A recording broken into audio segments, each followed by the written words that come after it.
அந்த பிள்ளைக்கு இயேசு என்று பெயரிட்டார்கள். அவன் ஒரு குமாரனை பெறுவார், அதற்கு இயேசு என்று பெயரிடுவார்கள். ஏனெனில் அவர் தமது ஜனங்களின் பாவங்களை மீட்டு ரட்சிப்பார். ஆண்டவர் இயேசுவுக்கு பெயரிடுகின்ற திருநாளாகிய இன்று புது வருட வழிபாட்டிற்கு வருகை தந்திருக்கிறவர்கள் அனைவரையும் பிதா, குமாரன், பரிசுத்த ஆவியின் நாமத்திலே நாங்கள் வாழ்த்தி வரவேற்கின்றோம்.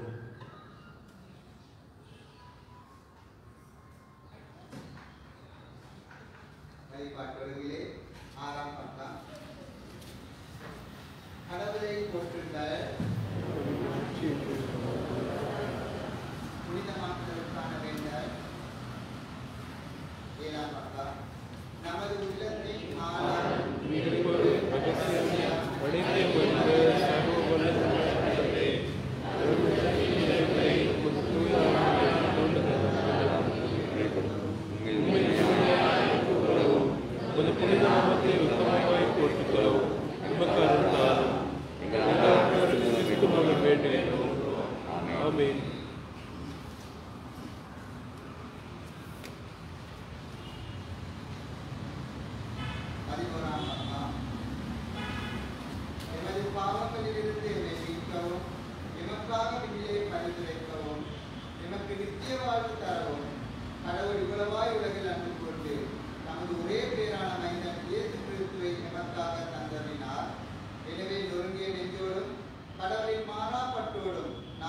பாவங்களை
நாங்கள் யாவரும் இருந்து எங்கள் கரங்களை கட்டி இந்நாளிதை கர்த்தர் படைத்தார் என்ற பல்லவியை பாடி அதன் பின்னர் கடவுளுக்கு மகிமையை செலுத்த தேவனுக்கு மகிமையை தூக்கி எடுத்தார்.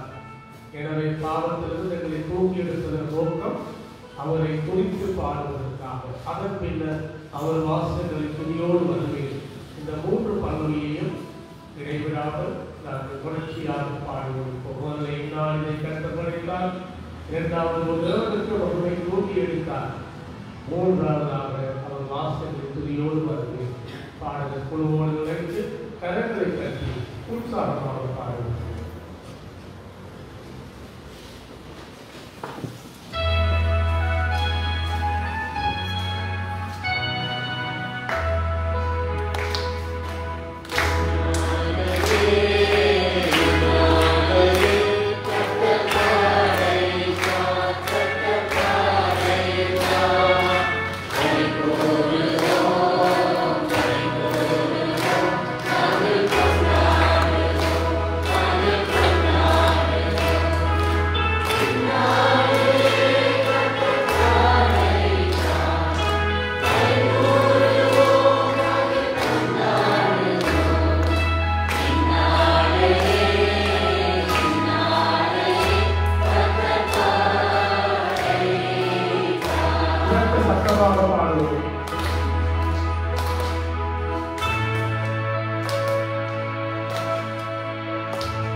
எங்களை நாங்களே ஆயத்தப்படுத்திக் கொள்வோம்.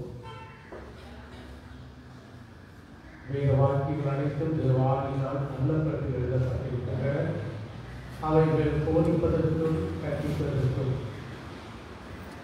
நம்மை நீதி வழியிலே நடத்துவதற்கும் ஏற்படுகிறாக இருக்கின்றன. சங்கீதக்காரன் சொல்கிறார், இரவும் பகலும் கடவுள் வேதத்தின் மேல் பற்றுதலாய் இருக்கும் மனிதன் பிறந்திருக்கிறவர். மேலும் அவர் கூறுகிறார், என் துக்கத்திலே ஒரு வேதம் மனமகிழ்ச்சியாய் இருக்கிறது. எனவே அவருடைய வார்த்தைகள் எனக்கு மகிழ்ச்சியை தருகிறது, சந்தோஷத்தை தருகிறது. எனவே அந்த வார்த்தைகளை கேட்பதற்கு முன்பதாக ஆண்டவரே, உங்களுடைய வார்த்தைகளை கேட்பதற்கு எங்கள் செவிகளை நிற்க செய்வதும் பண்ணுங்கள். உங்களுடைய வார்த்தைகளின் படி நடப்பதற்கு எங்கள் இதயத்தை திறந்தது. வேதத்தில் உள்ள அதிசயங்களை கண்டுகொள்ளும்படி எங்கள் அகங்களை திறந்தது என்று நாங்கள் ஆண்டவரை பார்த்து விண்ணப்பித்து ஆயத்தப்படுவோம். நாங்கள் அனைவரும் ஒன்றிணைந்து வீரமை காண்பித்து கண்டு எங்கள் கண்களை திறந்தது என்ற பாடலை பாடி அதற்கூடாக ஆயத்தப்படுத்திக் கொள்வோம்.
பழைய ஏற்பாட்டின் பாடம்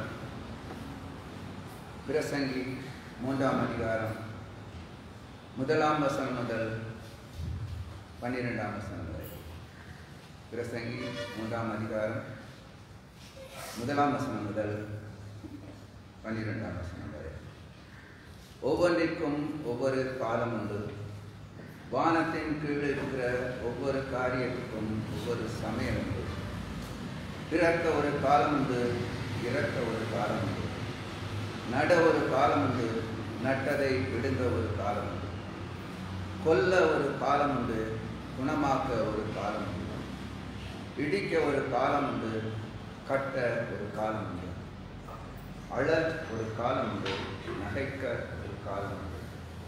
புலம்ப ஒரு காலம் உண்டு, நடனம் பண்ண ஒரு காலம் உண்டு. கற்களை எரிந்துவிட ஒரு காலம் உண்டு, கற்களை சேர்க்க ஒரு காலம் உண்டு. தழுவ ஒரு காலம் உண்டு, தழுவாமல் இருக்க ஒரு காலம் உண்டு. தேட ஒரு காலம் உண்டு, விளக்க ஒரு காலம் உண்டு. காப்பாற்ற ஒரு காலம் உண்டு, எரிந்துவிட ஒரு காலம் உண்டு. கிழிக்க ஒரு காலம் உண்டு, தைக்க ஒரு காலம் உண்டு. மௌனமாயிருக்க ஒரு காலம் உண்டு, பேச ஒரு காலம் உண்டு. சிநேகிக்க ஒரு காலம் உண்டு, பகைக்க ஒரு காலம் உண்டு. யுத்தம் பண்ண ஒரு காலம் உண்டு, சமாதானம் பண்ண ஒரு காலம் உண்டு. வருத்தப்பட்டு பிரயாசப்படுகிறவனுக்கு அதனால் பலன் என்ன? மனுபுத்திரர் பாடுபடும்படி தேவன் அவர்களுக்கு நியமித்த தொல்லையை கண்டேன். அவர் சகலத்தையும் அதின் காலத்திலே நேர்த்தியாய் செய்திருக்கிறார். உலகத்தையும் அவர்கள் உள்ளத்திலே வைத்திருக்கிறார். ஆதலால் தேவன் ஆதி முதல் அந்த மட்டும் செய்து வரும் கிரியையை மனுஷன் கண்டுபிடித்தான். மகிழ்ச்சியாயிருப்பதும் உயிரோடு இருக்கையில் நன்மை செய்வதுமே அல்லாமல் வேறொரு நன்மையும் மனுஷனுக்கு இல்லை என்று அறிந்தேன். வாசிக்கப்படி குறிக்கப்பட்ட பழைய பாடின் பாடல் வாசித்து முடிந்தது. இது ஆண்டவரின் திருவார்த்தை. கடவுளே உமக்கு நன்றி. மாறி மாறி வாசிக்கின்ற திருப்பாடல் ஒரு சங்கீதத்திற்காக அனைவரும் நாங்கள் எழுந்திருப்போம். சங்கீதம் அல்லது திருப்பாடல் 8.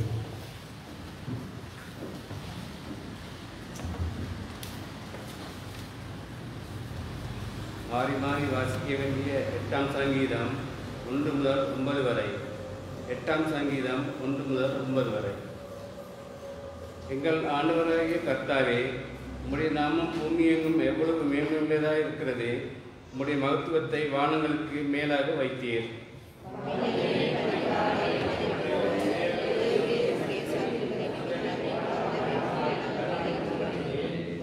உமது விரல்களின் கிரியையாகிய உம்முடைய வானங்களையும் நீர் ஸ்தாபித்த சந்திரனையும் நட்சத்திரங்களையும் நான் பார்க்கும் போது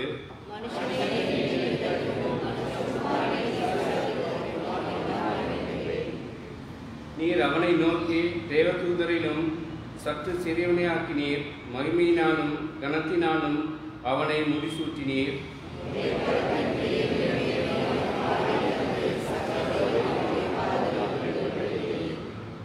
ஆடு மாடுகள் எல்லாவற்றையும் காட்டு மிருகங்களையும்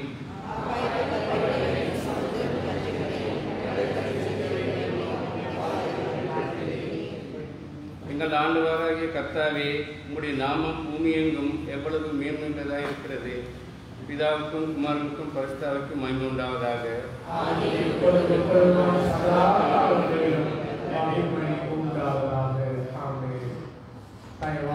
அமருங்கள்.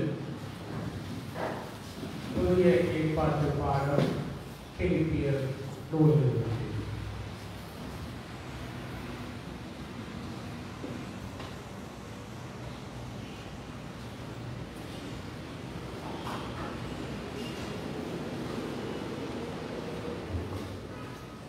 வாசிப்பது புதிய ஏற்பாட்டின் பாடம் பிலிப்பியர் 2ஆம் அதிகாரம் 5 தொடக்கம் 11 வரை.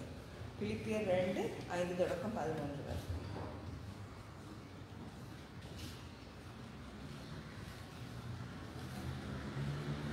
அவர் தேவனுடைய ரூபமாய் இருந்தும் தேவனுக்கு சமமாய் இருப்பதை கொள்ளையாடுற பொருளாக எண்ணாமல் தம்மை தாமே வெறுமையாக்கி அடிமையின் ரூபம் எடுத்து மனுஷர் சாயலானார்.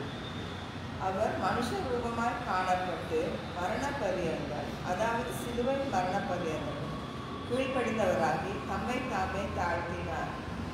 ஆதலால் தேவன் எல்லாவற்றுக்கும் மேலாக அவரை உயர்த்தி இயேசுவின் நாமத்தில் வானோர் பூதலத்தோர் பூமியின் கீழானோருடைய முழங்கால் யாவும் முடங்கும் படிக்கும்.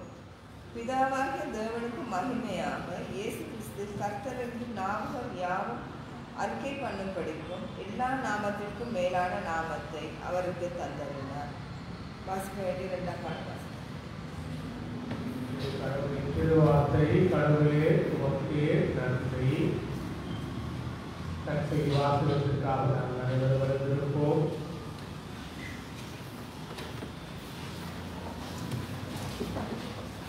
ஆண்டவர் உங்களோடு இருப்பாராக. பரிசுத்த நற்செய்தி வாசகம் பரிசுத்த லூக்கா எழுதிய நற்செய்தி 2ஆம் அதிகாரம் 21ஆம் வசனம் முதல் அடங்கி இருக்கின்றது.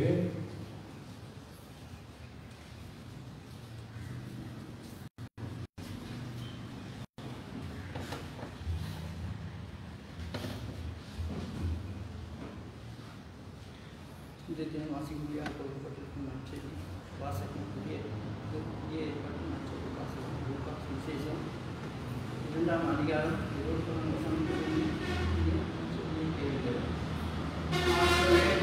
மகிழ்ச்சி உண்டாவதாக. இன்னைக்கு யுத்த சேதம் பண்ணுவதே 8ஆம் நாளிலே அது கட்டத்திலே முன்னே தேவதூதனால் சொல்லப்பட்டபடியே அதற்கு இயேசு என்று பெயரிட்டார்கள். மோசேயும் நியாயப்பிரமாணத்தின்படியே அவருடைய சுத்திகரிப்பு நாட்கள் நிறைவேறும் போது முதல் பேரான எந்த ஆணுக்கும் கருத்துக்கு பரிசுத்தமானப்படும் என்று கர்த்தருடைய நியாயப்பிரமாணத்தில் எழுதியிருக்கிறபடி அவரை கர்த்தருக்கு கொடுக்கவும் கர்த்தருடைய நியாயப்பிரமாணத்தில் சொல்லியிருக்கபடி காலையாவது 2 குஞ்சுகளையாவது கொலையாக செலுத்தவும் அவரை எருசலேமுக்கு கொண்டு போனார்கள். அப்பொழுது சிமியோன் என்னும் பேர் கொண்ட ஒரு மனுஷன் எருசலேமில் இருந்தார். அவர் நீதியும் தேவபக்தியும் உள்ளவனாயும் இஸ்ரவேலின் ஆறுதல் வர காத்திருந்தவனாயும் இருந்தார். அவன் மேல் பரிசுத்த ஆவி இருந்தார். கர்த்தருடைய கிறிஸ்துவை நீ காணும் முன்னே மரணமடைய மாட்டார் என்று பரிசுத்த ஆவியினால் அவனுக்கு அறிவிக்கப்பட்டிருந்தது. அவன் ஆவி ஏவத்தினால் தேவாலயத்திலே வந்திருந்தான். இயேசு என்னும் பிள்ளைக்காக நியாயப்பிரமாணம் பொறுமையின்படி செய்வதற்கு தாய் தகப்பன்மார் அவரை உள்ளே கொண்டு வருகையில் அவன் அவரை தன் கைகளில் ஏந்தி கொண்டு தேவனை சோதரித்து, ஆண்டவரே, உன் வார்த்தைப்படி ஒரு அடியேனே இப்பொழுது சமாதானத்தோடு போக விடுகிறேன். புறஜாதிகளுக்கு பிரகாசிக்கிற ஒளியாக உடைய ஜனமாகிய இஸ்ரவேலுக்கு மகிமையாக தேவனின் சகல ஜனங்களுக்கும் சகல ஜனங்களுக்கு முன்பாக ஆய்வு பண்ணி இந்த பிரச்சனையை என் கண்கள் கண்டது என்றார். அவரை குறித்து சொல்லப்பட்ட யோசேப்பும் அவருடைய தாயார் ஆச்சரியப்பட்டார்கள். பின்னும் சிமியோன் அவர்களை ஆசீர்வதித்து அவருடைய தாயாகிய மரியாதை நோக்கி, இதோ அனைவருடைய இதே சிந்தனைகள் வெளிப்படுத்தப்பட்டதாக இஸ்ரவேல் அநேக புத்திகளுக்கும் பேசப்படும் அடையாளம் நியமிக்கப்பட்டிருக்கிறார். உன் ஆத்மாவில் என்றார். எங்கள் ஆண்டவராகிய இயேசு கிறிஸ்துவின் நற்செய்தி கிறிஸ்துவே உமக்கே புகழ்ச்சி உண்டாவதாக. ஆமென். பெயராக வருகிறது.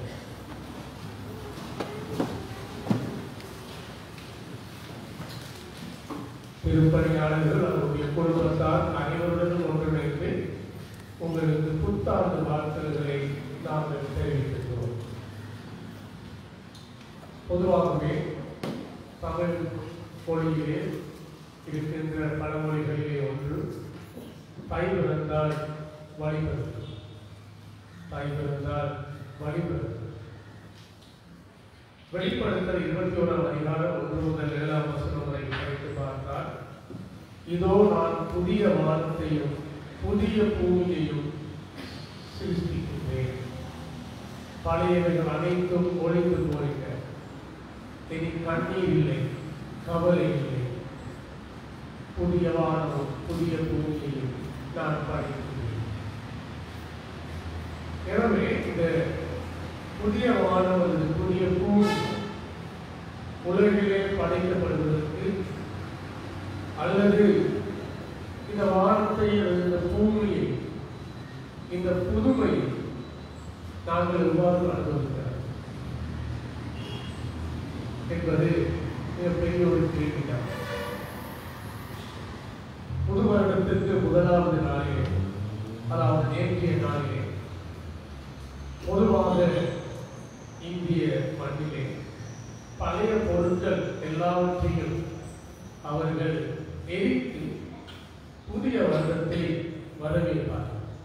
தங்களிடத்தில் இருக்கிற பழைய பொருட்கள் எல்லாவற்றையும் எரித்து புதிய வருடத்தை அவர்கள் வரவேற்பார்கள். தைத்திருநாள் தைப்பொங்கலுக்கு கூட இதனை போகி பொங்கல் என்று சொல்லுவார்கள். பொங்கலுக்கு முதல் நாள் வந்து போகி பொங்கல். அதிலேயும் அவர் பழையவைகளை அழித்து புதியவைகளை வரவேற்கின்ற கலாச்சாரம் இருப்பதை நாங்கள் பார்த்தோம். இன்றைய நாள் ஆண்டவர் இயேசு 8ஆம் நாளிலே விருத்த சேதனம் செய்யப்பட்டு அவருக்கு பெயர் சூட்டப்பட்ட ஒரு திருநாள். கிறிஸ்து பிறப்பில் இருந்து 8ஆவது நாளிலே புதிய வருடம் வருவதற்கான காரணம் அவருக்கு பெயரிடப்பட்ட ஒரு திருநாள். அவர் கருவிலே இருக்கிற சந்தர்ப்பத்திலேயே காவிரியின் தேவதூதனாலே மரியாதைக்கு வழங்கப்பட்ட பெயர், அவர் ஒரு குமாரனை பெறுவார், அவருக்கு இயேசு என்று பெயரிடுவார்கள்.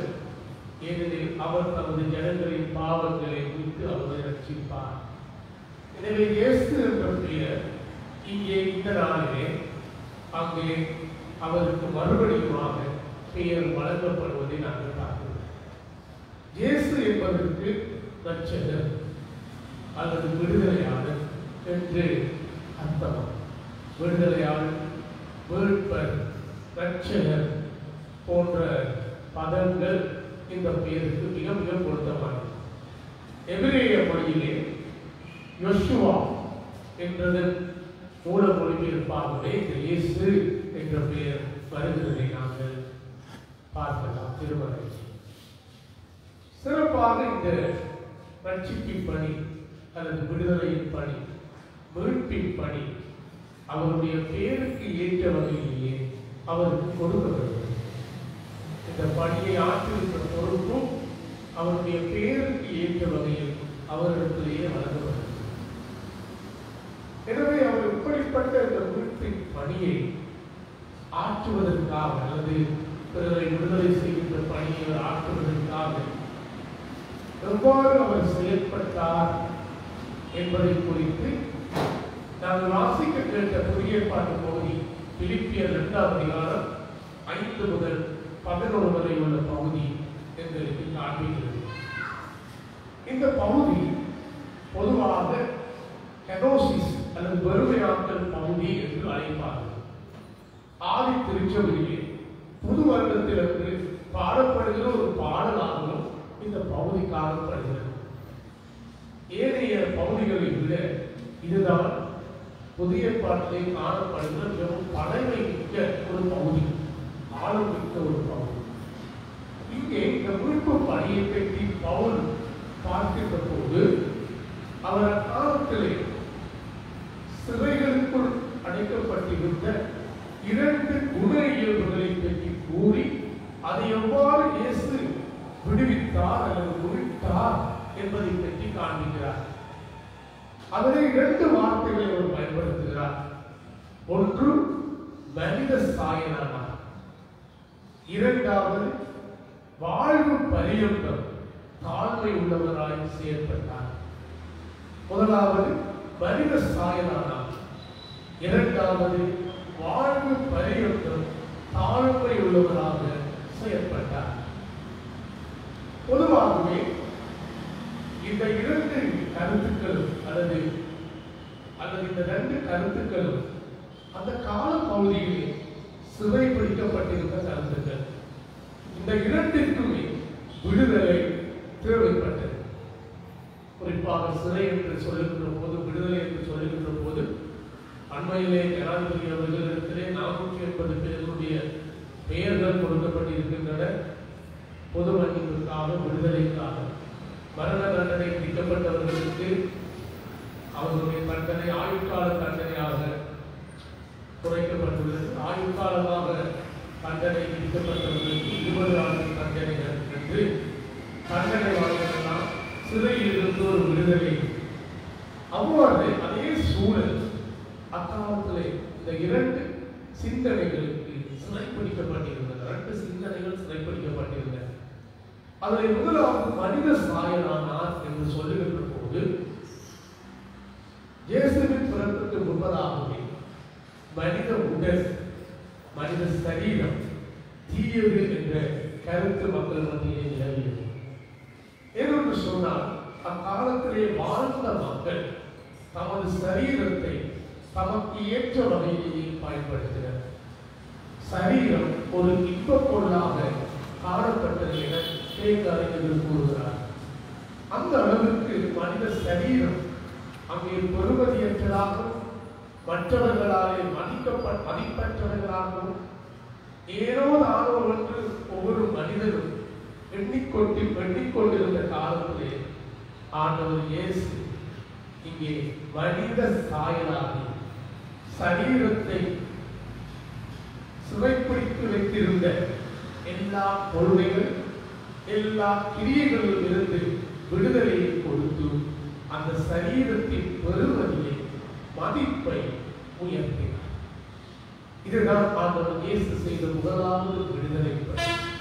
அவர் மனித சாயலாக இந்த உலகிற்கு வந்ததற்கு கூடாது அக்காலத்திலே நிலவிய சரீரம் ஒரு மனிதன் தனக்கு ஏற்ற வகையிலே பயன்படுத்திக் கொள்ளலாம், பாவ இச்சைகளுக்காக சரீரத்தை பயன்படுத்திக் கொள்ளலாம் என்று நிலவியிருந்த சிந்தனைகள் எல்லாம் சரீரத்தை சிறைப்பிடித்து வைத்திருந்தன. அந்த சிறையில் இருந்து சரீரத்துக்கு ஒரு பெரிதான ஒரு விடுதலை ஆண்டவர் இயேசு கொடுத்தார். அதற்காகத்தான் சரீரம் தன்னுடைய மதிப்பை பெற்றது. எனவேதான் பரிசுத்த பவுலப்போஸ்தலன் எழுதுகின்ற போது, இதோ உங்கள் சரீரம் தேவனுடைய ஆலயமாய் இருக்கின்றது என்று கூறுகிறார். நீங்கள் உங்கள் சரீரத்தில் உயிருள்ள பலியாக ஒப்புக் கொடுங்கள் என்று பேசுகிறார். இவைகள் எல்லாம் ஏன் வருகிறது என்று சொன்னால், அக்காலத்திலே சிறைப்பிடிக்கப்பட்டு பாவத்திற்குள்ளே கட்டப்பட்டிருந்த சரீரத்தை ஆண்டவர் இயேசு விடுதலை செய்வதன் விளைவாக இந்த சரீரம் பெறுவதில்லை. எனவே இயேசு என்ற பெயர் அக்காலத்திலே நிலவிய சரீரத்தின் கௌரவமற்ற தன்மையை கௌரவப்படுத்தி அதற்கு மதிப்பளித்தது. எனவே இந்த வருடத்தில், புதிய வருடத்தில் எங்கள் சரீரங்களை சிறைப்பிடித்து வைத்திருப்பவைகளை உலகிலே புதியவைகள், புதிய வானம் தோன்ற வேண்டும் என்று சொன்னால், புதிய பூமி இந்த பூமியிலே நிலைபெற வேண்டும் என்று சொன்னால், எங்கள் சரீரங்களை சிறைப்பிடித்து வைத்திருக்கின்ற ஒவ்வொரு தீய செயல்களிலிருந்து சரீரம் விடுவிக்கப்பட வேண்டும். சரீரம் விடுவிக்கப்படுகின்ற போது மாத்திரமே இந்த உலகிலே புதிய வானம், புதிய பூமி பிறகு எங்கள் கண்கள் விடுவிக்கப்பட வேண்டும், எங்கள் கைகள் விடுவிக்கப்பட வேண்டும், எங்கள் கரங்கள் விடுவிக்கப்பட வேண்டும். ஒரு மனிதனின் திருக்குள்ளது கேடுள்ளதுமான இதயம் இந்த கெடுபிடியில் இருந்து விடுவிக்கப்பட வேண்டும். ஏற்ற மாதிரி பேசுகின்ற இந்த நாவு தீய பிடியில் இருந்து அது விடுவிக்கப்பட வேண்டும். இவ்வாறு மனித சரீரம் விடுவிக்கப்படுகின்ற போது மாத்திரமே இந்த உலகிலே புதிய வானம், புதிய பூமி தோன்றும். இதனால் தான் கௌதம புத்தர் கூட தன்னுடைய சிந்தனைகளை சொல்லுகிறார். ஒரு மனிதன் இந்த உலகிலே மறுபடியும் பிறப்பதற்கான காரணம் என்னவென்று சொன்னால், அவர்களுக்கு இருக்கிற ஆசைகள். இந்த ஆசைகளின் காரணமாகவே ஒரு மனிதன் மனித பிறவியை மறுபடியும் எடுக்கின்றான். இந்த ஆசைகள் அவரிடத்திலிருந்து போகின்ற போது அவன் மனிதனாக பிறக்க மாட்டான். அவனுடைய பிறப்பு புதிதாக மாறும். எனவேதான் பரிசுத்த பவுலப்போஸ்தலன் சொல்கிறார், ஒருவன் கிறிஸ்துவுக்குள் இருந்தால் புதிய படைப்பாக இருக்கிறான். பழையவைகள் ஒழிந்து போயின, எல்லாம் புதியவைகளாக. எனவே சரீரம் எப்பொழுது விடுவிக்கப்படுகிறதோ அப்பொழுதுதான் புதிய படைப்பு உலகிலே உருவாகும். இரண்டாவதாக அவர் பேசுகின்ற போது அவர் சொல்லுகின்ற கருத்து, அவர் தாழ்மையின் உருவெடுத்தார். அவர் தாழ்மையின் உருவெடுத்தார். இயேசுவின் காலத்துக்கு முன்பதாகவே இந்த தாழ்மை என்று சொல்லப்படுகிற இடங்கள் அல்லது குண இயல்பு பல்வேறுபட்ட காரணங்களாலே அதிலும் சிறைப்பிடித்து வைக்கப்பட்டிருந்தது. பெருமை, அகங்காரம், கர்வம் போன்ற காரியங்கள் இந்த தாழ்மையை சிறைப்பிடித்து வைத்திருந்தது. ஏனென்று சொன்னால், அக்காலத்திலே தாழ்மை உடைய மனிதர்கள் யார் என்று சொன்னால் அவர்கள் ஏழைகள் தான் தாழ்ந்திருப்பார்கள். அவர்கள் அடிமைகள் தான் தாழ்மை வேலையை செய்வார்கள். எனவேதான் நாங்கள் அறிவோம், ஒரு பாலஸ்தீன தேசத்திலே ஒரு வீட்டிலே விருந்துக்கு ஒருவர் செல்லுகின்ற போது ஒரு அடிமை வீட்டு வாடியிலே உட்கார்ந்து அங்கே பாதங்களை கழுவுவார்கள். பாதங்களை கழுவுவார்கள். இரண்டாம் பாலஸ்தீன தேசம் தூசி மிக்க தேசம். அடிமையை நிறுத்தி இருப்பார்கள் பாதங்கள் கழுவுவதற்கான கட்சார்கள். இது அடிமையின் வேலை, தாழ்மையின் வேலை. எனவே இது எப்பொழுதுமே ஏழ்மையின் வேலை. ஒரு ஏழ்மை உள்ள மனிதன் மட்டும்தான் தாழ்மை உள்ளவனாக வாழ்வார். செல்வந்தர்களோ செருக்கோடு வாழ்வார். இதுதான் காலத்திலே இருந்த நிலைமை. ஆனால் ஆண்டவர் இயேசு அத்த பண்பை தாழ்மையாக அவர்கள் பூமியிலே உதித்ததன் விளைவாக தாழ்மையை பெருமையின் பிடியில் இருந்து பிரித்தெடுத்தார். கர்வத்தின் பிடியில் இருந்து தாழ்மை பிரித்தெடுக்கப்பட்டது. தாழ்மையை சிறைப்பிடித்து வைத்திருந்த எல்லா விதமான தீட்சிகளில் இருந்து தாழ்மை மீட்பு பெற்றது. அங்கு தாழ்மை மதிக்கப்பட்டது. எனவேதான் ஆண்டவர் இயேசு சிலுவை மரணத்துக்கு முன்பதாக செல்வதற்கு முதல் மத்தியில் இருந்து எழுந்து தான் அணிந்திருந்த ஆடையை கலற்றி சீடர்களின் பாதங்களை அவர் கழுவினார். அதனூடாக தாழ்மையை செயலில் காண்பித்தார். எனவே அக்காலத்திலே சிறைப்பிடித்து வைக்கப்பட்டு பெருமையினால் மூடப்பட்டிருந்த தாழ்மையை என்ற குணை ஆண்டவர் விடுவித்தார். அதற்கு விடுதலை கொடுத்தார். எனவேதான் அவர் மனிதர்களுக்கு மாத்திரம், சரீரத்துக்கு மாத்திரம் விடுதலை கொடுக்கவில்லை, குண இயல்புகளுக்கும் விடுதலை கொடுத்தார். எனவே அன்புள்ளங்களே, இன்று புதிய வானம் புதிய பூமி உலகிலே உருவாக வேண்டும் என்றால் இந்த உலகத்திலே காணப்படுகின்ற சிறந்த குண இயல்புகள் பல்வேறுபட்ட காரியங்களினாலே சிறைப்பிடிக்கப்பட்டிருக்கின்றது. அன்பு பகமை என்னும் காரணத்தினாலே சிறைப்பிடிக்கப்பட்டிருக்கிறது. ஒற்றுமை பிரிவினை என்கின்ற வாதத்தினாலே சிறைப்பிடிக்கப்பட்டிருக்கின்றது. நம்பிக்கை அவநம்பிக்கை என்று சொல்லப்படுகின்ற மேலோங்கி இருக்கும் கருத்தாலே விழுங்கப்பட்டுள்ளது. தாழ்மை, பெருமை, கௌரவம், அகங்காரம் என்ற வார்த்தைகளாலும் செயல்களாலும் சிறைப்பிடிக்கப்பட்டிருக்கின்றன. எனவே இத்தகைய குண இயல்புகள் விடுவிக்கப்பட வேண்டும். இவைகள் விடுவிக்கப்பட வேண்டும். சமாதானம் இன்று சண்டையினால் பேரம் பேசப்படுகிறது. இப்பேற்பட்ட உலகிலே புதிய வானம் புதிய பூமி உருவாக வேண்டும் என்றால் பழையவைகள் கலைகள் வேண்டும். பழைய வருடங்களில் இருந்தவைகள் விடுவிக்கப்பட வேண்டும். புதியவைகள் கொண்டு வர வேண்டும். இதுவே ஆண்டவர் இயேசு கொண்டு வந்த மீட்பு. அதனாலேதான் அவருக்கு மீட்பர் என்று பெயரிட்டார். இன்று அவருடைய பெயரை நாங்கள் தாங்கி வைத்திருக்கிறோம். எங்கள் ஒவ்வொருவர்களுக்கும் அளிக்கப்பட்டிருக்கின்ற பெயரை நாங்கள் பார்த்தால் கிறிஸ்தவர்கள். கிறிஸ்தவர்கள் என்ற பெயர் அந்தியோகியாவிலே ஏனைய சமயத்தினராலே வழங்கப்பட்ட பெயர்கள். ஏனென்றால் அவர்கள் அன்று கிறிஸ்துவின் மீட்பு பணியை அவர்கள் செய்தார்கள். கிறிஸ்துவின் விடுதலை பணியை அவர்கள் செய்தார்கள். அதனாலேதான் அன்று அவர்களுக்கு கிறிஸ்தவர்கள் என்ற பெயர் கொடுக்கப்பட்டது. எனவே இன்று அந்த மீட்பு பணி எங்களாலே தொடரப்படுகின்றதா? நாங்கள் எங்கள் சரீரங்களை மீட்கவும், நற்குணங்களை சிறைப்பிடித்திருக்கின்ற கெட்ட குண இயல்புகளில் இருந்து நற்குணங்களை விடுவிக்கவும் நாங்கள் அழைக்கப்படுகிறோம்.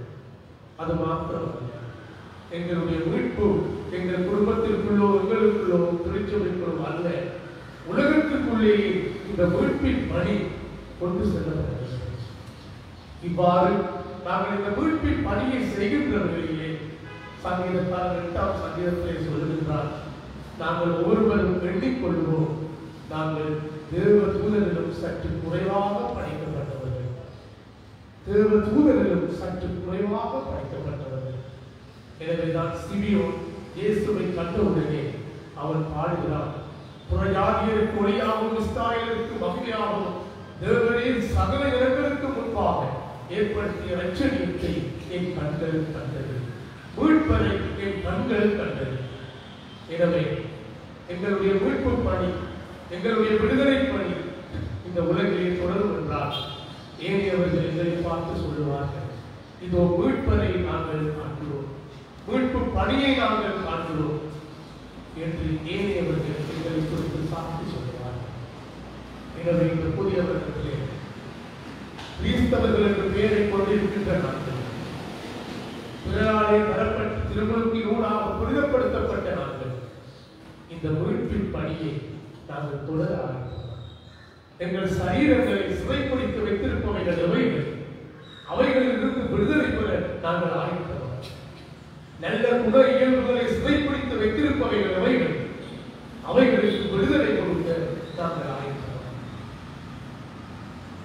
காலங்கள், நேரங்கள், கடவுள் எங்களுக்கு திருவிழாய் தருபவர்கள். எனவேதான் ஒவ்வொன்றுக்கும் ஒவ்வொரு காலம் பிரசங்கி சொல்கிறார். எனவே இந்த அருமையாக தரப்பட்டிருக்கிற இந்த காலத்தை நாங்கள் மீட்பு பணிக்காக பயன்படுத்துவோம். துன்பமும் இன்பமும் வாழ்க்கையிலே இரண்டு பணிகள், அவைகள் சட்டங்கள். மாறி மாறி போகிறது. இதைத்தான் நற்செய்தி பாக்கியத்திலே நிறைவு பகுதியை நாங்கள் பார்க்கிறோம். அங்கே மரியாள் ரொம்ப சந்தோஷப்பட்டார். சிமியோன் பிள்ளையை கரத்திலே ஏந்தி இந்த நாளிலே சொல்லுகிறார், இதோ பச்சரியத்தை கண்கள் கண்டது, மீட்பரை கண்கள் கண்டது, மீட்பு பணியை செய்ய போவதை கண்கள் கண்டது என்று சொன்னபோது மிகவும் ஒரு தாயார் மரியாள் மிகவும் சந்தோஷப்படுகிறார். இவ்வளவு பேர்கட்டை மகன் என்று ஒருவேளை தன் உள்ளத்துக்குள்ளே சொல்லியிருக்கிறது. திடீரென்று சிமியோனின் அம்பு ஆகிறது மரியாதை. இதோ உன் இதயத்தையும் ஒரு பட்டயம் ஊடுருவி குத்தும், உன் இதயத்தையும் ஒரு பட்டயம் ஊடுருவி குத்தும். ஒரு சில நிமிடங்கள் மாத்திரம்தான் அந்த சந்தோஷம். திடீரென்று பாய்ந்து சொல்லுகிறார், இவருடைய பிறப்பினால் அநேகர் விழுவார்கள், அநேகர் எழுப்புவார்கள். இவருடைய பிறப்பு விடுதலை பணி அநேகரை அகற்றி உள்ளவர்களை திருநெல் தாழ்மை உள்ளவர்களோ அந்த பணி ஏதும் என்னை அன்பார்கள். காலங்கள் கடவுளுடையது. நாங்கள் ஒரு வேலையை கூறலாம், வாழ்வை துன்ப வருகின்ற வேலையில் இந்த காலங்கள் கடவுளால் கட்டுப்படுத்தப்படுகிறதா இல்லையா என்ற முதல்குள்ளே தோன்றலாம். ஆனால் காலங்கள் கடவுளுடையது. அவர் கருணையால் கடவுளுடையது. ஏனென்று சொன்னால் அந்த மீட்பு பணியை நானும் நீங்களும் தொடர்வதற்காகவே இந்த வருடத்திலே மீட்பர் எங்கள் மத்தியிலே இருக்கிறார். அவர் சரீரத்தை மனித சாயலை அன்று கப்பி பிடித்திருந்த தீமையான சக்திகளில் இருந்து சரீரத்தை மீட்டெடுத்து சரீரத்துக்கு மதிப்பு கொடுத்தார். தாழ்மை என்கின்ற கூட இயல்பை இறுக பிடித்திருந்த காரியங்களில் இருந்து விடுதலை செய்து தாழ்மையை உலகிற்கு பரிசாக கொடுத்தார். எனவே இன்று என் சரீரத்தை நான் நண்பர்கள் செய்யாதபடி என் நண்பர்களை மறைத்து மூடி வைத்திருப்பவைகளை, எனவே கிறிஸ்தவர்கள் என்ற பெயருக்கு ஏற்ற வகையில் நாங்கள் வாழப்போது இந்த உலகம் புதிதாக பொதுவாகவே ஒவ்வொரு பெயர்களுக்கும் அர்த்தம் இருக்கிறது, அடையாளம் இருக்கிறது, சமூக பொறுப்பு இருக்கிறது. சில வேளைகளிலே அன்பரசி என்ற பெயர் வைப்போம், ஆனால் அன்பே இருக்க முடியாது, காண முடியாது. மணிவழகன் என்று பெயர் விடுவோம், ஆனால் வடிவே இருக்காது. அப்படித்தானா கிறிஸ்தவர்கள் என்ற பெயர் இருக்கிறது.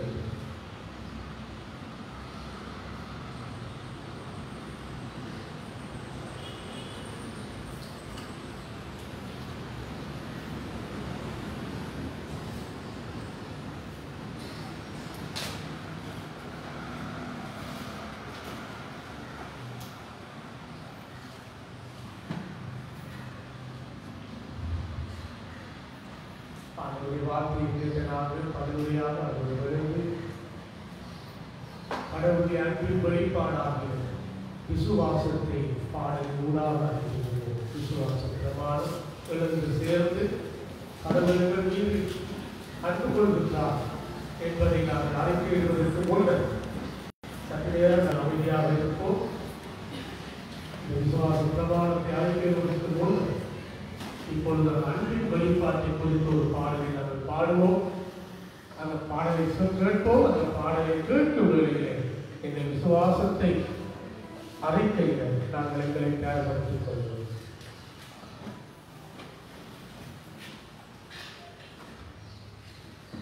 Thank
அன்பை வெளிப்படுத்தும் வகையில் எங்கள் விசுவாச பிரமாணத்தை நாங்கள் பாடல் ஊடாக அறிக்கையிடுவோம். விசுவாச பிரமாணத்தை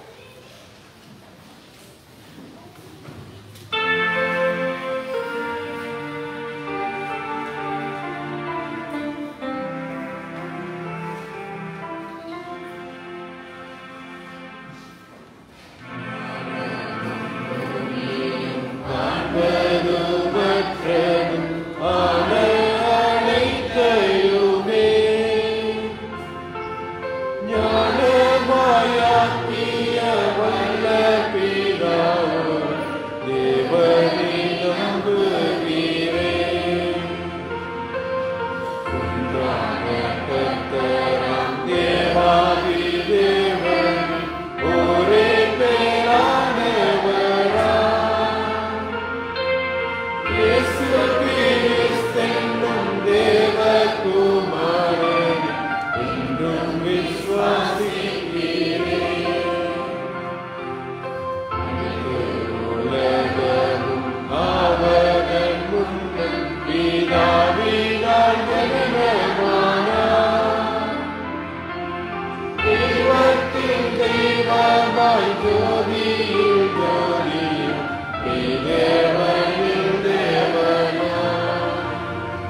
சிறப்பாக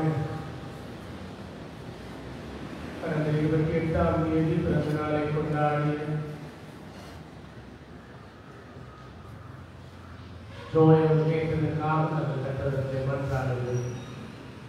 கடவுள் அவர்கள் கொடுத்த புதிய வருடத்திற்காக கடவுளுக்கு நன்றி செலுத்துகிற அதே வேளை ஆண்டவர் தாமே ஆசீர்வதித்து எல்லா நன்மைகளாலும் கிருபைகளாலும் வைத்துக் கொள்ள வேண்டும் என்று கர்த்தரை நோக்கி நாங்கள் மன்றாடுவோம். விசேஷமாக நோய்வாய்ப்பட்டு சுகவீனமாக இருந்து அவருடைய சூழ்நிலை பெற்று அனுபவிக்கின்ற மக்களை கருத்தரை வைத்தோம். தொடர்ந்து பரவும் தந்தை அவர்களுக்கு வேண்டிய நலத்தை சுகத்தை தொடர்ச்சியாக வழங்க வேண்டும் என்று கர்த்தரை நோக்கி மன்றாடுவோம். சிறப்பாக திருமதி கோவில் பிள்ளை, திருமதி இந்திரா டேனியல் கடவுள் கொடுத்த சுகத்திற்காக நன்றி செலுத்துவோம். ஒவ்வொரு சுகத்தை ஆண்டவர் கொடுக்க வேண்டும் என்று கர்த்தரை நோக்கி மன்றாடுவோம். திருமதி ரத்னபாண்டியையும் அவருடைய கருத்துரை ஒப்படைப்போம். அத்தோடு கூட திருமதி வேலுக்காகவும் அந்த கடவுளை குறைவாரத்தோடு கொண்டாடுவோம்.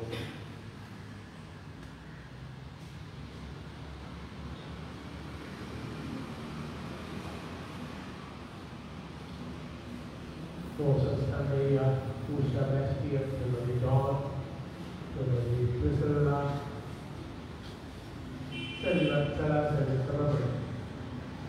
ஆகியவர்களுக்காக கொடுத்துள்ள ஒவ்வொரு ஆசீர்வாதங்களுக்காகவும் நன்றிகளுக்காகவும் நன்றி செலுத்துவோம்.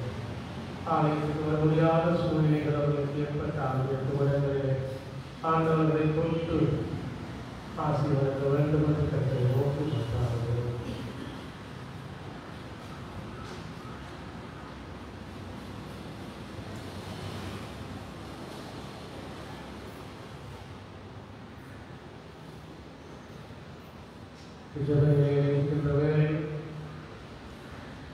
திருமதி சந்தோஷம் அவர்களை முன்பதாக பணிபுரத்தை வருமாறு அனுபவம் அறிகிறேன்.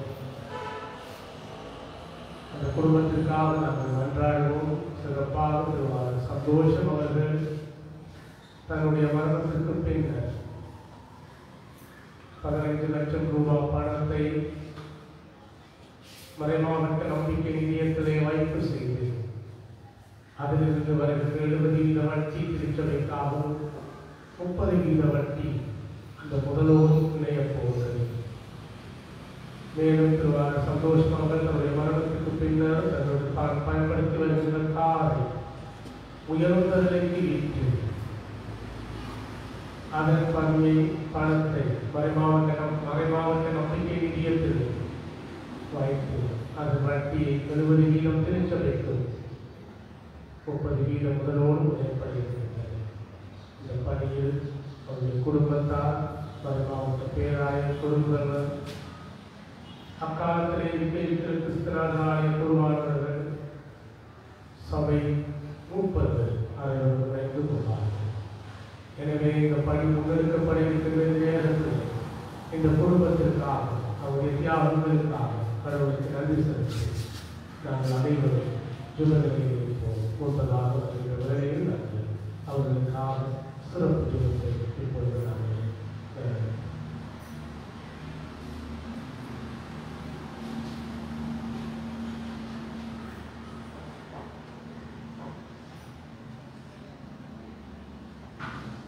பரிசுத்தமுள்ள பிதாவே, நீர் அருமையாக தந்திருக்கிற இந்த புதிய வருடத்திற்காக உங்களுக்கு நன்றி செலுத்துகிறோம். புதிய வருடத்திலும் ஆண்டவரே, புதிய நாளிலே இந்த இடத்திலே நாங்கள் ஒன்றிணைந்து ஒருவருக்காக ஒருவர் மன்றாட, ஒருவரை ஒருவர் தாங்க, ஒருவரை ஒருவர் விலப்படுத்த தேவரை செய்து வருகிற கிருபை உள்ள காலங்களுக்காகவும் நேரங்களுக்காக உங்களுக்கு நன்றி செலுத்துகிறோம். இந்த நேரத்திலும் சிறப்பாக ஆண்டவரே சந்தோஷம் ஐயாவுக்காக, அவருடைய மனைவிக்காக, பிள்ளைகளுக்காக, மக்களுக்காக, பேரப்பிள்ளைகளுக்காக, குடும்பங்களுக்காக நாங்கள் ஒன்றிணைக்கும் இடத்திலே மன்றாடுகிறோம். சிறப்பாக சந்தோஷமையா தன்னுடைய வாழ்வின் நிறைவு நாட்களிலே ஆண்டவரே, நித்திய விளைப்பாறுதலுக்குள்ளும் நீங்கா வெளிச்சத்துக்குள்ளும் பிரவேசிக்கின்ற அந்த நாட்களிலே தன்னுடைய சொத்துக்களை, தன்னுடைய உடைமைகளை தன்னுடைய நாமத்தின் வாழ்க்கைக்கு வகையிலே பயன்படுத்தவும், சபையின் பக்தி விருத்திக்காக பயன்படுத்தவும், தேவராஜ்யத்தின் வளர்ச்சிக்காக பயன்படுத்தவும் அவர் உம்மண்டை ஒப்படைத்திருப்பதை தேவரையில் அறிகிறீர் ஆண்டவரே. அவைகள் சரியான முறையிலே பயன்படுத்தப்பட தேவனை கிருபை கொடுக்கும்படியாக மன்றாடுகிறோம். ஆண்டவரே, அவர்கள் நீர் கொடுத்த ஆசீர்வாதத்தில் ஒரு பகுதியை கும்பிடத்திலே கொண்டு வந்து ஒப்படைத்திருக்கிறார்கள். அதை தேவனை ஏற்றுக்கொள்வீராக. கொடுத்தோம் நாங்கள் குறைவுபடவில்லை என்ற நம்பிக்கையோடு அவர்கள் தங்கள் வாழ்நாட்களை உமக்காக கழிக்க கிருபை கொடுக்க வேண்டுமாய் ஜெபிக்கிறோம். ஆண்டவரே, எல்லா துதிகளும் மகிமையும் நாங்கள் உமக்கு தந்து இயேசு சுவாமியின் நாமத்திலே ஜெபம் கேட்கிறோம். பரிசுத்தம் உள்ள பிதாவே. நம்முடைய கர்த்தராகிய இயேசு கிறிஸ்துவின் கிருபை, பிதாவாகிய அன்பு, பரிசுத்த ஆவியானவருடைய ஐக்கியம், சமாதானம், பலனிடத்தில் பாதுகாப்பு எங்கள் அனைவரோடும் கூட சந்தோஷம் ஐயாவுடைய மனைவி, அவருடைய பிள்ளைகள், குடும்பத்தார் அனைவருடனும் நிறைவாய் தங்குவதாக. ஆமென். நிறைவாக எங்கள் விண்ணப்பங்கள் எல்லாவற்றையும் அவருடைய பாதத்தில் வைத்து ஏற்றுக்கொண்டு அருளுமே தேவா. இப்போதே ஜெபத்தை இயேசுவின் மூலம் என்கின்ற பாடலை நாங்கள் 2 முறை பாடி பரிந்து கொண்டாட நேரத்தை நிறைவு செய்யும்.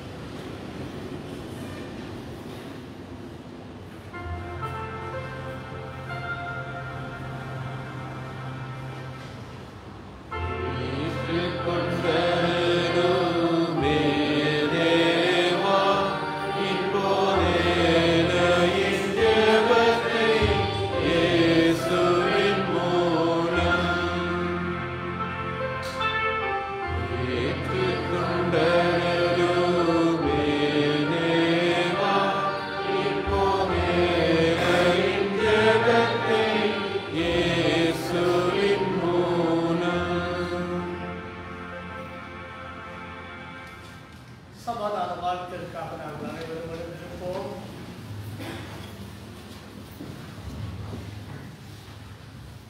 இதோ சமாதானத்தை நான் வைத்துச் செல்கிறேன். அது உலகத்தால் கொடுக்கப்படும் சமாதானம் அல்ல, என்னாலே உங்களுக்கு தரப்படும் சமாதானம் என்கிறார் ஆண்டவர். தேவதூதன் பின்னிலே தோன்றி உன்னதத்திலே தேவனுக்கு மகிமையும் பூமியிலே சமாதானம் உண்டாவதாக என்று வாழ்த்தினார். அந்த சமாதானத்தை புதுவருடத்தில் அன்று நாங்கள் சிரித்த முகத்துடன் ஒருவரின் ஒருவர் கைகளை குலுக்கி உங்களுக்கு சமாதானம் உண்டாவதாக என எங்களுக்கு அருகில் இருப்பவர்களை வாழ்த்துவோம். எங்கள் அருகில் இருப்பவர்களை கரங்களை கொடுத்து உங்களுக்கு சமாதானம் உண்டாவதாக என நாங்கள் ஒருவரை ஒருவர் வாழ்த்துவோம்.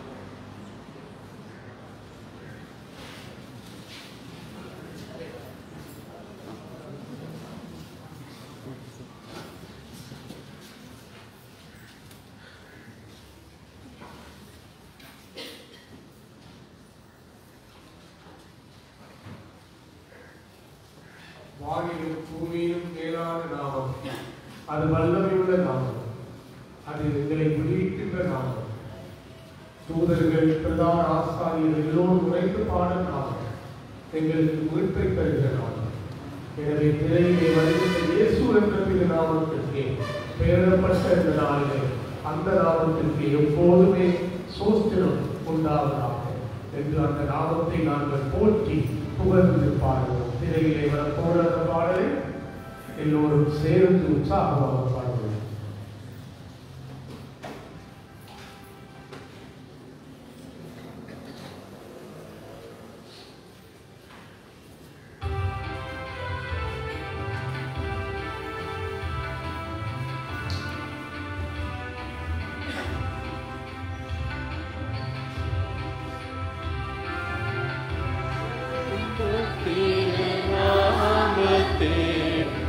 எப்போதுமே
வென்றிடுவோம் இந்த நாமத்திலே நாமும் வென்றிடுவோம் இந்த நாமத்திலே இயேசு என்ற திருநாமத்தில்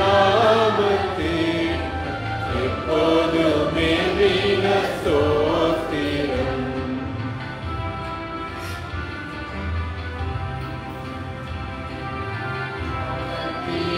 வாழும் பாவியை மீட்க பாரினில் வந்த மெய்நாமமது. பாவத்திலே வாழும் பாவியை மீட்க பாரினில் வந்த மெய்நாமமது. பரலோகத்தில் சேர்க்கும் நாமமது. பரலோகத்தில் சேர்க்கும் நாமமது. இயேசு என்ற திருநாமத்தில் எப்போதுமே வீண ஸ்தோத்திரம்.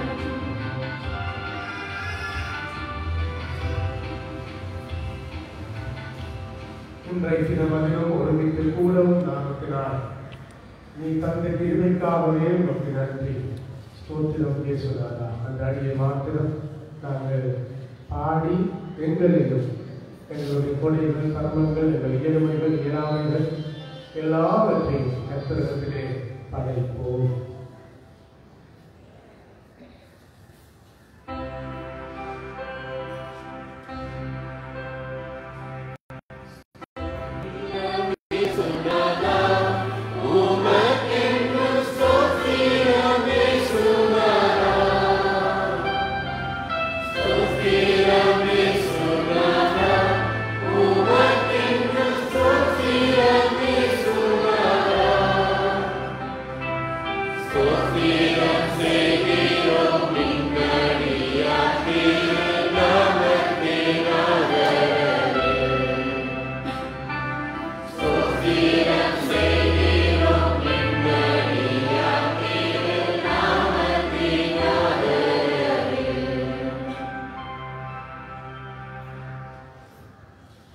மகா நன்றி கூறல் வழிபாடு, சிறுவிருத்த வழிபாடு. இந்த வழிபாட்டிலே ஆரம்பம் முதல் நிறைவு வரை பயனாக அனைவரும் எழுந்திருங்கள்.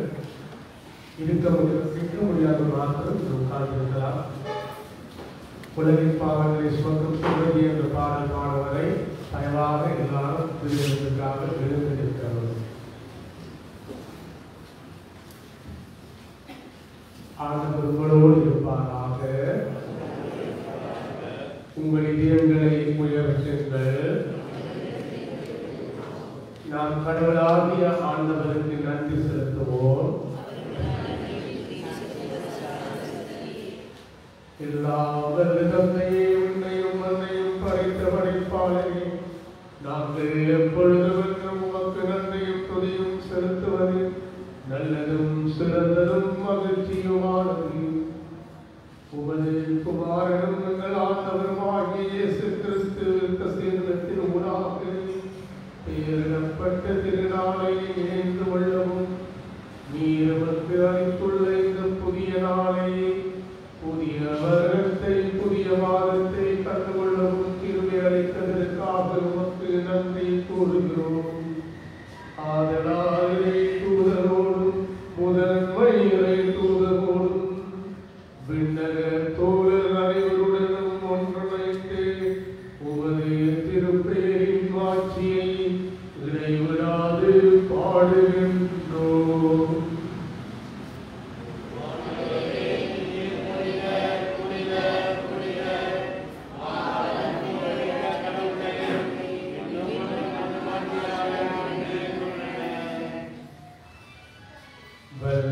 தந்தையே, நீயே தூயவர், நித்திய கடவுளே, உடைய எல்லா கொடைகளிலும் செயல்களிலும் அது குலத்திற்கும் அது பொய்யை வெளிப்படுத்துகின்றேன்.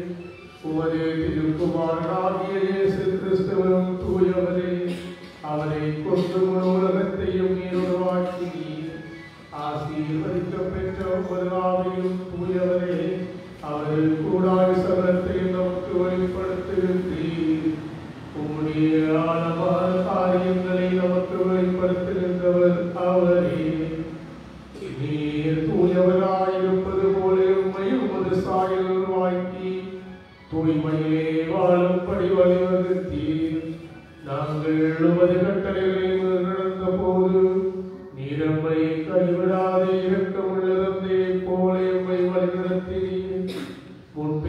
வினாக்கள் மறைநூல் சட்டங்கள் இறைவா குறைப்போர் மூலமும் வரலாற்றில் ஒரு செயல்களுக்கூடாகவும் உண்மை எங்களுக்கு வெளிப்படுத்தினீர். காலம் பருவமடைந்த போது உமது திருக்குமாரனூடாக எம்முடன் உரையாடினீர். உமது சாயலில் உயிரடைய வேண்டும் என்பதற்காக மனித உடல் எடுத்து எங்களில் ஒருவராக அவரை உலகிற்கு அனுப்பினீர்.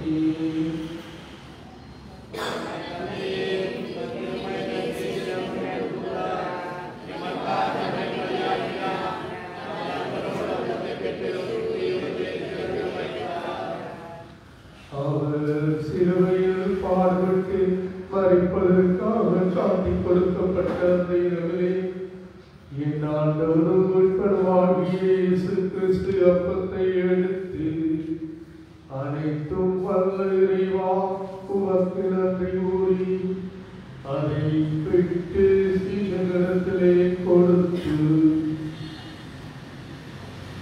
நீங்கள் வாங்கி உண்ணுங்கள், இது உங்களுக்காக அளிக்கப்படுகின்ற நினைவாக இதை செய்யுங்கள் என்றார். அவரிடமே அவர் கிண்ணத்தை எடுத்து அனைத்தும் வல்ல தந்தையே உமக்கு நன்றி செலுத்தி அதையும் தம் சீடர்களிடத்திலே கையளித்து, நீங்கள் அனைவரும் இதனை பருகுங்கள், இது உங்களுக்காகவும் உலக மக்கள் அனைவருக்காகவும் பாவ மன்னிப்பு அடையாள சின்னமாகவும் புதிய உடன்படிக்கையின் சின்னமாகவும் இருக்கிறது. இதை பருகும் போதெல்லாம் என் நினைவாக இதை செய்யுங்கள் என்றார்.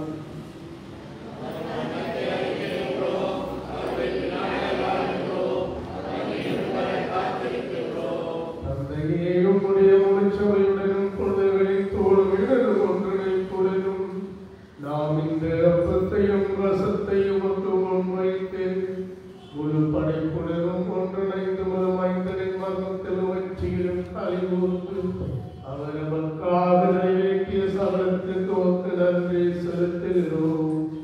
இரக்கமுள்ள தந்தையை உமது அன்பார்ந்த மைந்தனின் உடலிலும் ரத்தத்திலும் நாம் பங்கு கொள்ளும் போது உமது தூய ஆவியை முழு உலகின் மீதும் மீதும் பொழிந்தரும். உமது குமாரனவர்களானவருமாகிய இயேசு கிறிஸ்துவின் பாடுகள், மரணம், உயிர்த்தெழுதல், விண்ணேற்பு, அவருடைய வருகை ஆகியவற்றில் நாம் பங்குள்ளவர்களாக மாறுமாறும் அவர் நமக்காக ஏற்படுத்த இருக்கிற அந்த விண்ணக விருந்தில் நாம் பங்குள்ளவர்களாக மாற உமது அருளை எதிர்பார்த்து காத்திருக்கின்றோம்.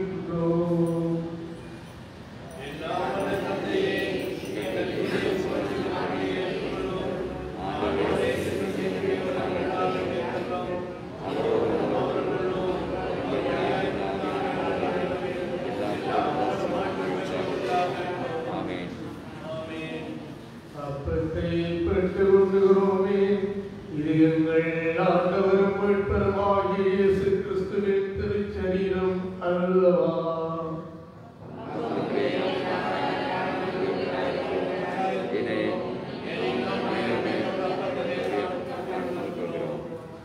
எங்கள் ஆண்டவரும் மீட்பருமாகிய இயேசு கிறிஸ்து கற்பித்த பொறுமை நிறுவனத்தை சேர்ந்து துணிந்து செவிப்போம்.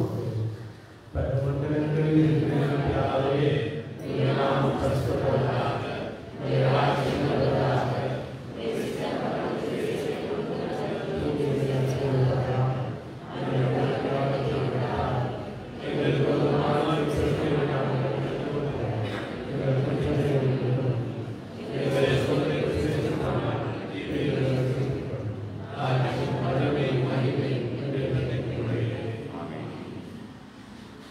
பதில்களை பாடலாக பாடுவோம். கடவுள்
திருவிருந்து பந்திக்காக எங்களை நாங்கள் ஆயத்தப்படுத்திக் கொள்வோம்.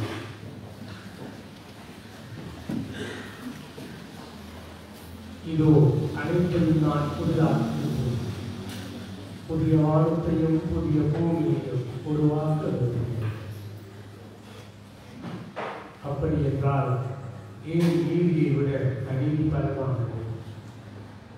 ஏன் உண்மையை விட பொய் பலமானது? ஏன் நட்பை விட பகைமை பலமானது?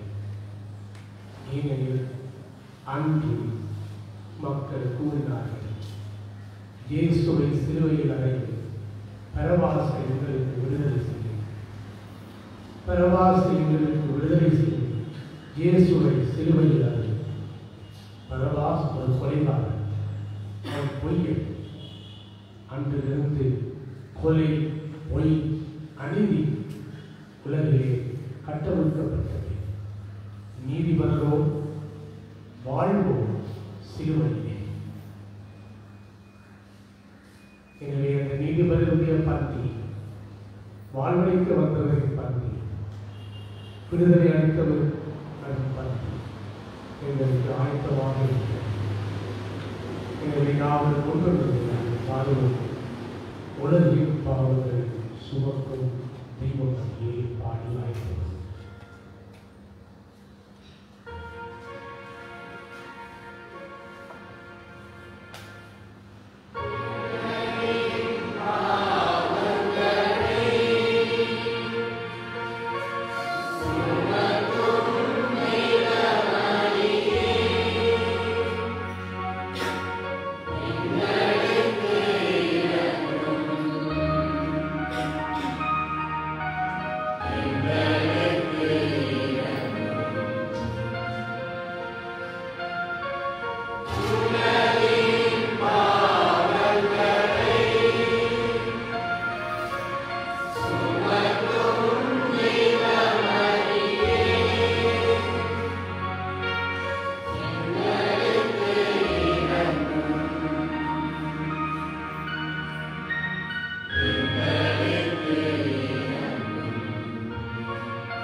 அன்பானவர்களே, அப்படி ஆயத்தமாக இருக்கிறது.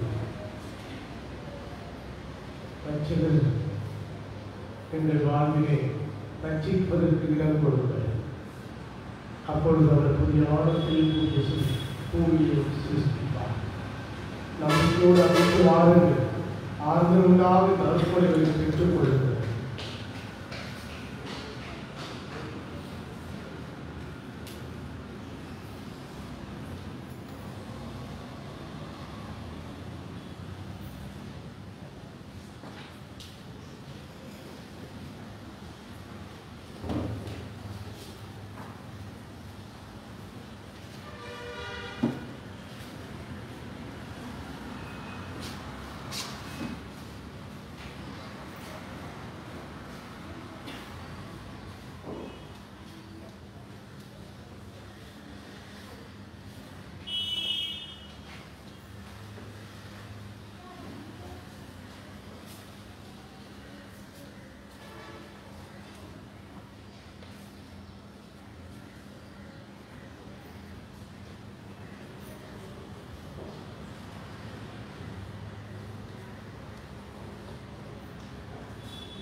இந்த சரீரத்தை அந்த சிறைப்படுத்தியிருந்த அனைத்து தீமைகளிலிருந்து விடுப்பதற்காக உம்முடைய சரீரத்தை சிலுவையிலே அளிக்கப்படுத்தி அந்த சரீரத்தினால் அந்த ரத்தத்தினால் உங்களை போஷித்ததற்காக ஒரு நன்றி. எங்கள் சரீரங்கள் பல்வேறு காரியங்களால் குறைப்பிடிக்கப்பட்டிருக்கின்றன. அவைகளிலிருந்து எங்கள் சரீரங்களை நீர் முற்பீராக நாங்களும் உமது உறுப்பின் படி உலகில் எடுத்துச் செல்ல உதவுவீராக. உம்மோடும் பரிசுத்தாவியோடும் என்றென்று ஒரே நிறுவனாகி அரசாளுகிற நம்முடைய நாதராகிய இயேசு கிறிஸ்துவின் மூலம் மன்றாடுகிறோம். ஆமென். ஒரு சில சபை அறிவித்தவர்களுக்கு உங்கள் சபைகளை நேர்மாறு அன்பாக வேண்டுகின்றேன். தாராள நிறைவிலே ஒரு ஐக்கிய காலை ஆகாரம் வழங்கப்படும் பாட்சியோடு தயவு செய்து அதனை உண்டு ஐக்கியத்தை கலந்து சென்று நீங்கள் சின்னமான உங்களை வேண்டிக் கொள்கின்ற அதே நேரம் அடுத்த வழிபாடு காலை 10 மணிக்கு ஆயத்தமாக இருக்கின்றது. இந்த வழிபாட்டை இடையூறு செய்யாமல் அதற்கான சூழலை வழங்குமாறு நீங்கள் கேட்டுக் கொள்கின்றோம். அடுத்த ஞாயிற்றுக்கிழமை அதன் மூலம் காலை 8 மணிக்கும் 10 மணிக்கும் பரிசுத்த கர்த்தருடைய வழிபாடு ஆகியவை நடைபெறும். டிசம்பர் மாதத்திற்காக கூறுப்பணி அறிக்கை வாட்ஸ்அப்பில் கிடைத்திருக்கும். ஆனால் அது இப்பொழுது விளம்பரப்படையில் போடப்பட்டிருக்கிறது. அதனை பார்த்து செல்ல விரும்புவர்கள் செல்லலாம். டிசம்பர் மாதத்தினுடைய நிதி கூட்டு கணக்கறிக்கைகள் விளம்பரப்படையில் போடப்பட்டுள்ளன. நீங்கள் தேவைப்பட்டால் அதை பார்த்து செல்லலாம். ஆலய கூரை வண்ணம் திருத்துவதற்கான பயன்படுத்தப்பட்ட நிதிகள் அடங்கிய நிதி கூட்டு விளம்பர பலகையை போடப்பட்டிருக்கின்றது. தேவைப்பட்டவர்கள் அதனை பார்த்து செல்லலாம். கடந்த ஞாயிற்றுக்கிழமை நீங்கள் ஆலயத்தை படைத்த உங்கள் தர்மங்கள் காணிக்கைகளுக்கான மற்றும் கிறிஸ்து பிறப்பு நாளுக்கு படைத்த தர்மங்கள் காணிக்கைக்கான பட்டி செட்டுகள் ஆயத்தமாக இருக்கின்றன. பட்டி செட்டு வைப்பதற்கே தயவாக உங்களுடைய பட்டியலை மாத்திரம் நீங்கள் எடுத்துச் செல்லுமாறு உங்கள் அன்பாக கேட்டுக் கொள்கின்றேன். ஆலயத்தில் இளைஞர்கள் தேர்தல் பட்டியல் விளம்பர பலகையில் போடப்பட்டிருக்கின்றது. உங்களுடைய பேருந்தங்களை பார்த்து அதை தவறு உங்களுக்கு கருதினால் கருத்து மூலம் அறிவிக்குமாறு உங்கள் அன்பாக நான் கேட்டுக் கொள்கின்றேன்.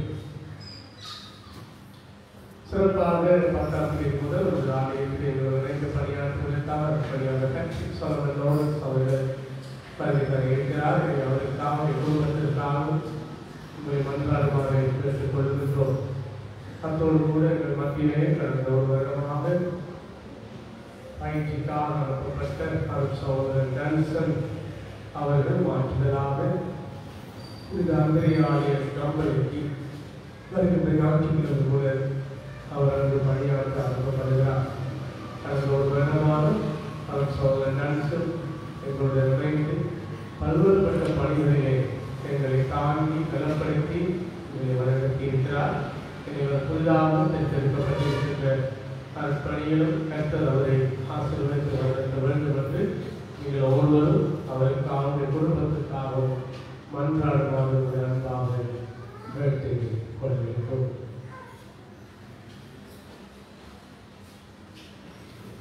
சற்று நேரம் அமைதியாக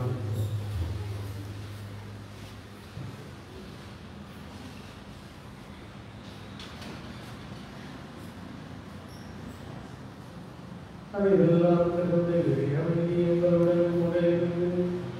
நாங்கள் கடவுளையும் அவர் புனிதராம் இயேசு கிறிஸ்துவையும் பற்றும் அறிவிலும் அன்பிலும் ஏற்றும்படி எங்கள் இதயத்தையும் மனதையும் பாதுகாக்கட்டும்.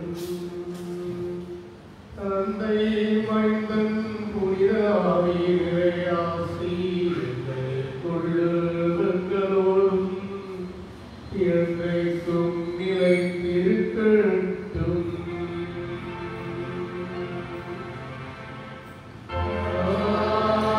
ஆமென்.